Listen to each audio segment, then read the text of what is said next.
E aí, pessoal, tudo bem? Na videoaula de hoje, a gente vai definir o que se entende por conjuntos conexos em R. Ingenuamente, a ideia de conjunto conexo é aquele que tem um pedaço só, né? Então, seria pensar, esse cara tem um pedaço só, então ele é um conexo. Você pega aqui a união, né, dessa caneta com essa, o conjunto tem dois pedaços, então ele é não conexo. A pergunta que fica é como que a gente pode definir isso formalmente do ponto de vista matemático, né? Para a gente fazer isso, a gente vai primeiro entender o que é uma cisão para depois definir o que é conexo, tá? Lembra que a gente está trabalhando sempre no conjunto dos números reais. Então, a primeira definição que eu vou apresentar é o que a gente entende por uma cisão, tá? O que vai ser uma cisão de um conjunto X, né? Eu vou dizer que eu tenho uma cisão se eu conseguir escrever o conjunto como uma união de dois outros, né? No caso, eu vou escrever o X como uma união de A com B. Só que eu vou pedir uma coisa a mais. Eu vou pedir esta informação aqui. Ó. Eu vou pedir que o fecho do primeiro interseção com o segundo seja igual ao primeiro interseção com o fecho do segundo igual a vazio. Vamos entender por que a gente precisa disso, né? Imagina, por exemplo, que você tivesse o intervalo 1 e 3. Imagina que você está com esse intervalo aqui, né? A gente pode escrever esse cara dessa maneira, né? Por exemplo, 1 e 2, união com 2 e 3, né? Eu estou deixando aqui aberto e aqui fechado, né? Podia deixar aqui fechado também, tá? Porque eu estou querendo escrever uma união. Então, ingenuamente, a gente poderia pensar assim, né? Falar assim, maravilha, então aqui eu tenho um A e aqui eu tenho um B. E aí você satisfaz a primeira condição, né? Só que é evidente que a segunda condição não é satisfeita, né? Porque esse sujeito que está aqui, né? Na hora que você fizer o fecho dele em interseção com o B, o fecho dele vai conter o 2, então esse cara aqui é não vazio, tá? Então, essa união que a gente está escrevendo não é uma cisão, tá? Para ser uma cisão, eu preciso efetivamente dessa condição, além de ter essa, tá? Aqui eu estou colocando alguns exemplos. O primeiro deles é o que a gente chama de cisão trivial, né? Que é quando você escreve o conjunto união com vazio. Essa é a cisão trivial. Um segundo exemplo, né? A gente pega um intervalo 0,2 e tira 1 ali do meio, né? A gente consegue escrever esse cara como sendo essa união. Essa união aqui dá pra gente uma cisão, né? Porque veja bem, se esse cara aqui é o A, né? E esse cara aqui é o B, você percebe o seguinte, né? Se você fizer o fecho do A em interseção com o B, isso vai ser um intervalo 0,1 fechado, interseção com 1 e 2, né? Isso aqui é vazio, né? Se você fizer também a interseção com o fecho de B, isso aqui também vai dar vazio, tá? Um outro exemplo em que a gente tem uma cisão é você pegar o conjunto dos racionais, você consegue escrevê-lo como A união B, em que o A é esse conjunto, que a gente já bateu um papo sobre ele aqui no curso algumas vezes, né? Esse conjunto que a gente está pegando todos os racionais que estão abaixo do raiz de 2, e aqui eu estou pegando todos os racionais que estão acima do raiz de 2, tá? Esse sujeito aqui dá para a gente uma cisão não trivial, tá? Agora a gente vai definir o que é conexo e a gente vai entender a importância de pensar numa cisão que é trivial. É justamente o conceito de cisão que permite a gente poder definir conexo como sendo aquele conjunto que tem um pedaço só. A gente define, né, um conjunto conexo como sendo aquele conjunto que só admite a cisão trivial, né? Ter cisão trivial, lembra, né? É você escrever X união vazio. Isso quer dizer que esse cara tem um pedaço só, tá bom? Se ele tiver uma cisão não trivial, ele é não conexo. O primeiro resultado que a gente vai ver é esse teorema que diz para a gente que todo intervalo de R é um conexo, né? Daqui a pouquinho, a gente vai mostrar que vale o contrário, que todo conexo de R é um intervalo. Ou seja, em R, os únicos conjuntos conexos são os intervalos, tá? A gente vai provar isso daqui a pouco. Então, vamos provar primeiro esse teorema, né? Veja bem, primeira coisa é que se o I for degenerado, ou seja, se ele for um ponto só, é bem simples de ver que ele é conexo, né? Um ponto só, ele tem só a cisão trivial de fato, né? A gente não consegue dividir ele, né? Em termos de cisão. Agora, se ele for não degenerado, a gente vai usar alguns resultados, tá? Primeira coisa, a gente vai usar esse resultado aqui, que é um exercício, né? E se x está contido em y, então o fecho do x está contido no fecho do y. A gente também vai usar o fato de que o supremo de um conjunto sempre está no fecho, né? Isso a gente já viu na videoaula que vai aparecer no card. E esse teorema aqui também, que a gente já viu aqui no curso, eu também vou deixar no card a videoaula que a gente tratou desse teorema. Ele diz para a gente o seguinte, né? Que x é um intervalo não degenerado se somente se valer a seguinte propriedade, né? Você pega dois caras quaisquer em x, com x menor do que o y, o conjunto fechado x e y está contido em x. Aí qual que é a estratégia para demonstrar esse teorema? A gente vai fazer por absurdo. O I é um intervalo não degenerado, né? Então a gente vai supor que o I é não conexo e chegar no absurdo. Se o I é não conexo, a gente sabe que ele admite aqui uma cisão não trivial, né? Faltou escrever isso aqui, ó. Não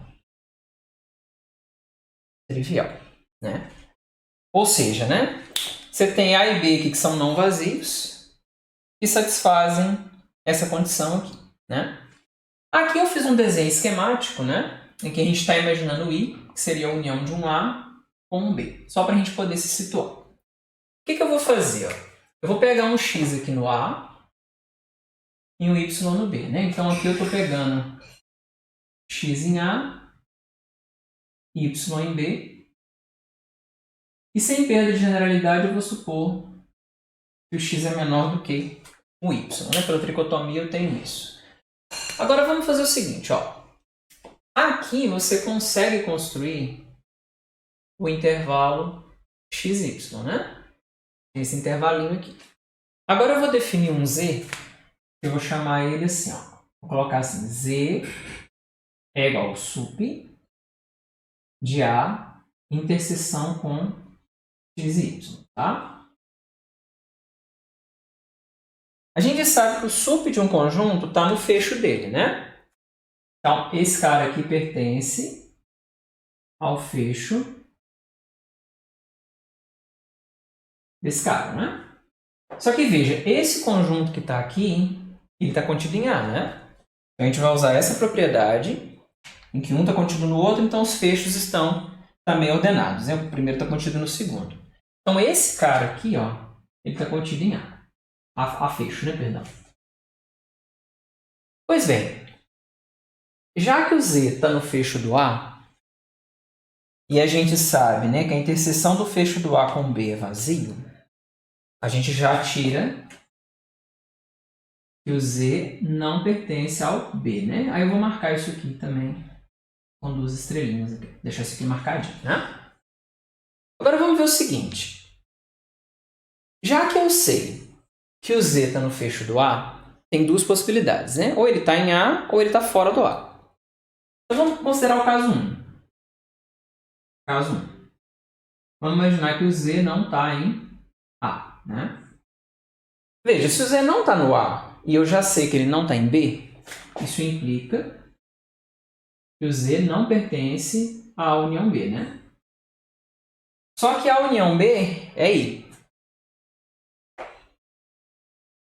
E outra coisa, né? A gente sabe que o X e o Y estão em I, né? Eu estou imaginando o X em A, o Y em B, e eu sei que o I é a união de A com B. Agora eu vou usar esse teorema e notar o seguinte, ó, eu exibi X e Y de tal modo que o intervalo fechado não está no I, né? Então, aqui, na verdade, ó, no lugar do X eu estou considerando o I, né? Eu estou considerando o I. Então, eu aplico esse teorema e concluo que isso não vale, né? Já que somente se isso não vale, então o I não pode ser um intervalo, né?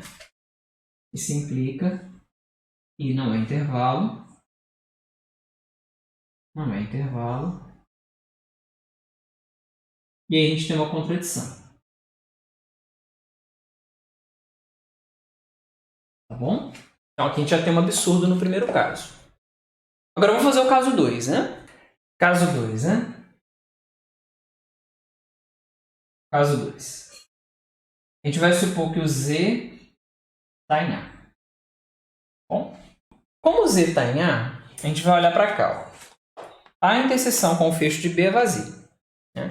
Então daqui a gente tira que o Z não pode estar no fecho do B, né? O fecho do B, a gente sabe que ele é B união com B', né? Então daqui a gente já sabe que o Z não está no B, isso a gente já sabia, né? E ele também não está em B'. Então daqui a gente tira que o Z não está em B', tá? Pois bem, o que a gente vai tirar agora de informações daqui, né? Primeira coisa que a gente nota é que como o Z está em A, ele está um pouco longe lá do Y, né? Então você tem uma situação assim, ó. O Z está aqui, né? E o Y está aqui. Já que esse Z não é ponto de acumulação, a gente vai conseguir garantir a existência de um epsilon. E aí eu vou pegar ele bem pequenininho, né? De tal modo que esse sujeito aqui furado, ele não tem nenhum elemento de B, né? Isso vem da definição de ponto de acumulação. Então daqui, ó, existe um epsilon positivo, tal que isso aqui acontece, né? E epsilon de Z, interseção com B menos o Z, é igual a vazio, né? É igual a vazio. Então, em particular, a gente vai garantir a existência de um sujeito bem aqui no meio, ó. Vou chamar ele de W. E esse W ele não vai estar em B. Nota que esse W ele vai estar entre o Z e o Y, né? Então, daí, existe um W pertencendo ao intervalo aberto ZY, tal que o W não pertence a B, né? Ótimo. Vamos guardar essa informação aqui. Vamos guardar ela. Outra coisa que a gente vai anotar. O Z é um elemento do A, né? E o Z é esse supremo. Então a gente vê o seguinte. O X pode coincidir com o Z, né? Na verdade, o Z coincidir com o X. Aí o que a gente vai ter aqui? A gente tem a seguinte situação. O X está aqui. O Z está aqui, por isso que eu estou colocando menor ou igual, porque eles podem ser iguais. O ômega está aqui.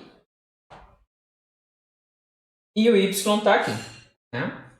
Só que nota, o W, né, o ômega, ele é maior que o Z. O Z é o sup desse conjunto. Né?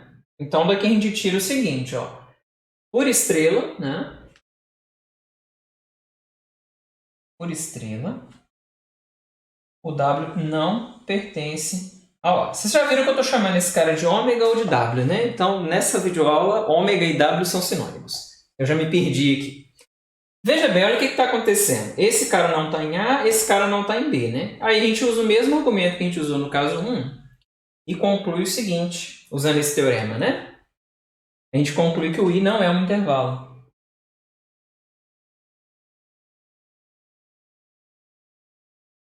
O I não é um intervalo. Tá? E aí a gente chega no absurdo, né? De novo, né? A gente chega no absurdo, tá? Então a gente provou agora que todo intervalo de R de fato é um conexo. Agora eu vou enunciar o teorema que prova o contrário para a gente, que todo conexo é um intervalo. Esse segundo teorema ele diz para a gente o seguinte, né? Que se o X for um subconjunto de R não vazio e conexo, então necessariamente ele é um intervalo, né? Para mostrar isso, né? O que a gente vai fazer? A gente vai supor que ele não seja um intervalo, né? Nesse caso, a gente tem que trabalhar com os intervalos não degenerados, né? Porque se ele fosse degenerado, é claro que ele ia ser conexo, né? Então, se ele for um intervalo degenerado, não tem o que fazer, né? Então, vamos imaginar que ele seja um intervalo não degenerado. E aí, pronto. Vamos supor que ele não é um intervalo não degenerado. Então, pela caracterização de intervalos, né? Isso vai garantir para a gente o seguinte, que existem x e y pertencentes a x, né? Com x e y menor que y e esse sujeito aqui não está contido no x, né? Se ele não está contido em x, isso implica que existe um z tal que x é menor que z, menor que y, né? Mas o z não pertence a x, né?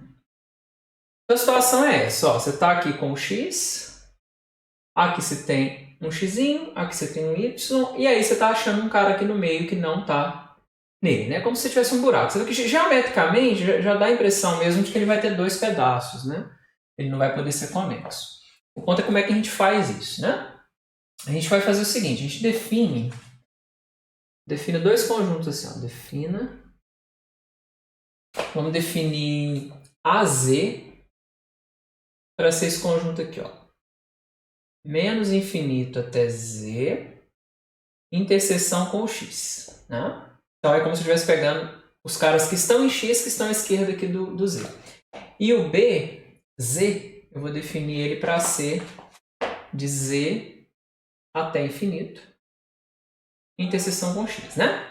Como eu estou supondo que o Z não está em x, a gente já ganha o seguinte, ó, que o x é AZ união com BZ, né? Tá? Agora, o que mais que eu tenho de informações, né? Vamos ver aqui o seguinte, ó. O fecho do AZ, já que o A é igual a esse troço, né? Ele vai estar contido nesse sujeito aqui, né? Tá certo? E o mesmo argumento a gente usa para escrever que o fecho do BZ está contido aqui dentro, né? Bem, isso aqui vai permitir a gente concluir o seguinte, né? Se você fizer o fecho do AZ interseção com o BZ, isso aqui tem que dar vazio, né? Porque o AZ está aqui dentro. O BZ ele pega do Z para frente, mas ele exclui o Z, né? Tá certo? E como a gente já está supondo que o Z não está em X, esse cara é vazio, né? E o mesmo argumento mostra que esse cara aqui também é vazio, né? Ou seja, o que a gente fez, né? A gente mostrou que se o X não for um intervalo, né, necessariamente ele admite uma cisão não trivial. Ou seja, X é não conexo, né? E aí isso contradiz a hipótese, né? Que a gente está supondo que ele é conexo, tá bom? Combinando esses dois teoremas que a gente já provou, né? A gente poderia enunciar um teorema só, em que diria para a gente que um conjunto, né, em R não vazio é conexo se somente se ele for um intervalo, tá? E a partir dessa ideia, né, a gente combinando esses dois teoremas, a gente obtém um corolário que ele garante para a gente o seguinte, que os únicos subconjuntos de R que são ao mesmo tempo abertos e fechados são R e o vazio. E o jeito de provar isso, né, é usando essas ideias aqui que a gente já discutiu, né? Veja bem, vamos pegar assim, ó, seja A contido em R, aberto e fechado, né? Nesse caso, a gente pode escrever o R assim, ó. A gente pode escrever o R como A união R menos A, tá? Bom, olha só, esse cara é aberto e fechado, né? Então, esse cara aqui também é aberto e fechado. Então, a gente sabe que esse cara é igual a esse e esse cara é igual a esse, né? Ou seja, a gente tem que esse sujeito de interseção com esse é vazio e, portanto, a gente tem que estrela, né, é uma cisão. É uma cisão, né? Só que veja bem, a gente mostrou, né, que todo intervalo de R é conexo. Isso vale em particular para R, né?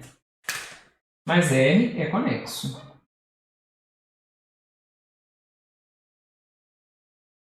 Bom, mas se o R é conexo, é o seguinte, você tem duas possibilidades, né? Ou A é igual a vazio, ou A é igual a R, né? Isso implica que o A é igual a R, ou A é igual a vazio, né? Pois R só admite a cisão trivial. Tá certo? É claro que se o A for igual a R, esse cara é vazio, esse fica com R união vazio. Se ele for vazio, esse cara aqui é R, fica vazio união com R. Tá bom? E isso prova o resultado. Pessoal, vou encerrar a videoaula por aqui. Espero que vocês tenham entendido essa ideia de conexo em R. E um abraço, até a próxima.